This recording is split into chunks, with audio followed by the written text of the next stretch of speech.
The sterile air of Ellen Greenberg's apartment hung heavy with a mystery, a puzzle crafted from blood and unanswered questions. It was January 26, 2011, a winter day in Philadelphia, when the vibrant life of a young teacher, a woman on the cusp of wedding bells, was tragically cut short. The official story, a suicide, didn't just fail to satisfy, it infuriated. It was a narrative that strained credulity, a tale of self-inflicted wounds that defied logic and anatomical possibility. This is the story of Ellen Greenberg, a case that continues to churn the waters of injustice, a case that whispers of a darkness unseen. Ellen, a bright and energetic 27-year-old, was a woman of routines and plans. She and her fiancé, Sam Goldberg, were eagerly anticipating their wedding, their shared future a tapestry woven with love and laughter.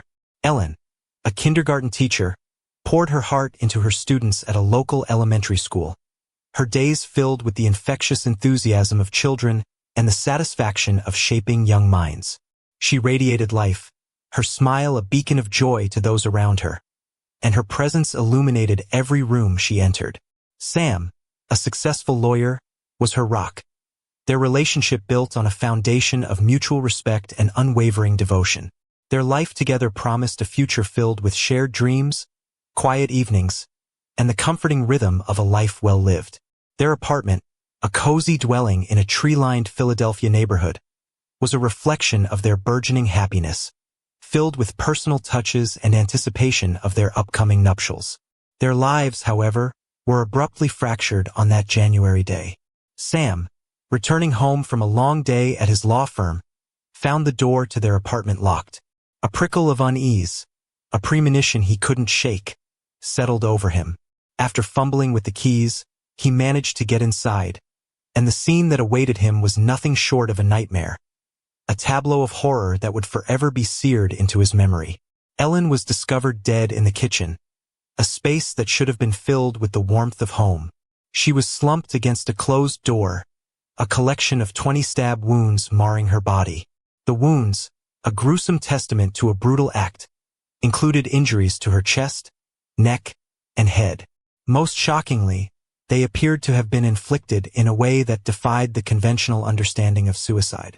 The sheer number, the depth, and the distribution of the wounds raised immediate red flags, questioning the official narrative from the very start. The scene was disturbingly devoid of the expected blood spatter that typically accompanies such a violent self-inflicted act. The timeline, as pieced together by investigators and later scrutinized by countless amateur sleuths and true crime enthusiasts, began with a relatively ordinary day. Ellen had been at work, teaching and interacting with her students, displaying no outward signs of distress. Colleagues would later recall her usual cheerful demeanor. She returned home, seemingly without incident. The afternoon stretched on, a silent period where the unthinkable transpired. The details remain murky and fiercely debated, a void filled with speculation and dread. Sam's arrival later that evening, the chill of the winter air still clinging to his coat, marked the dreadful discovery that would shatter his world. The initial conclusion by the Philadelphia Police Department was suicide. This judgment, however, was met with immediate resistance and disbelief.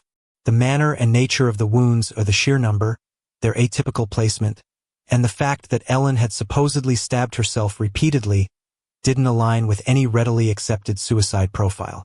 The baffling lack of spatter also raised significant questions, suggesting that Ellen may not have been the only one present at the time of the attack.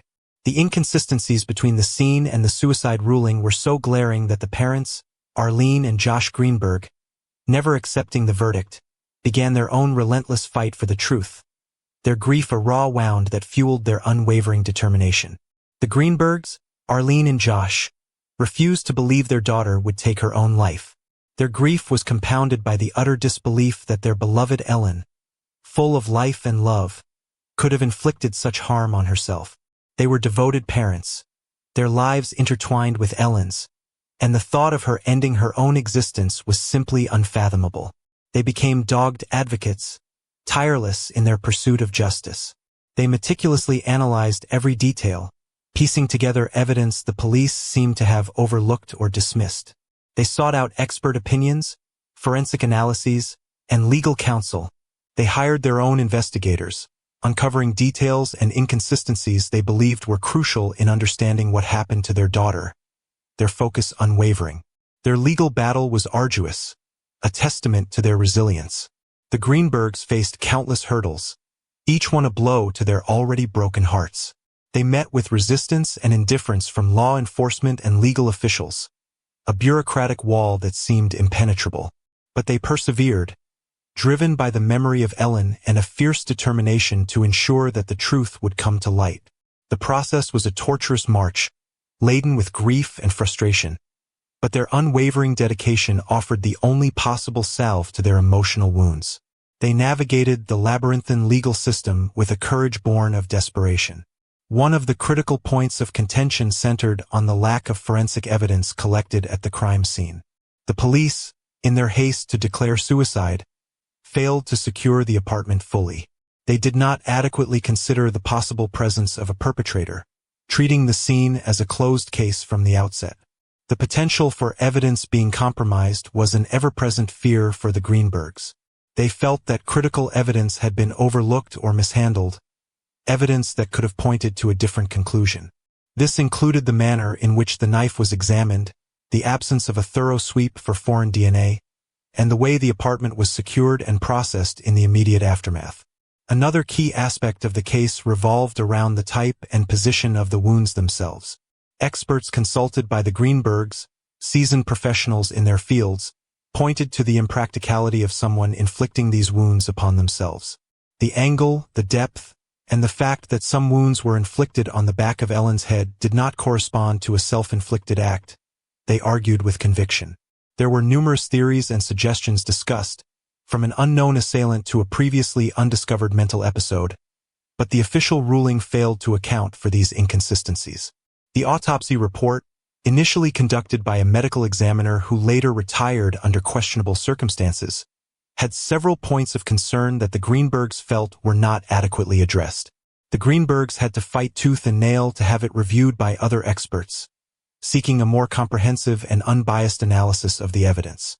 Despite the obstacles and the immense emotional toll, the Greenbergs slowly began to achieve legal victories, small glimmers of hope in a seemingly endless night.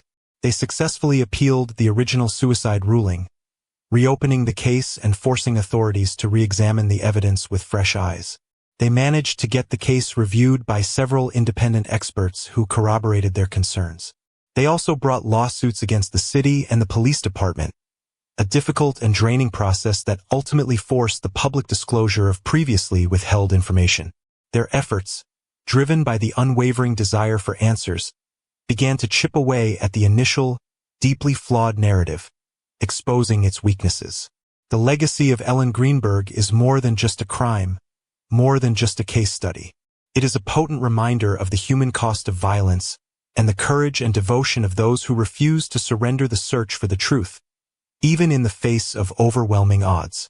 It is a story still being written, a story where hope, fueled by the Greenbergs' tireless commitment, still lingers in the quiet spaces between the unanswered questions. The truth, elusive and hidden, continues to whisper from the shadows, patiently awaiting its chance to be revealed, to bring peace to Ellen's memory and justice to her name.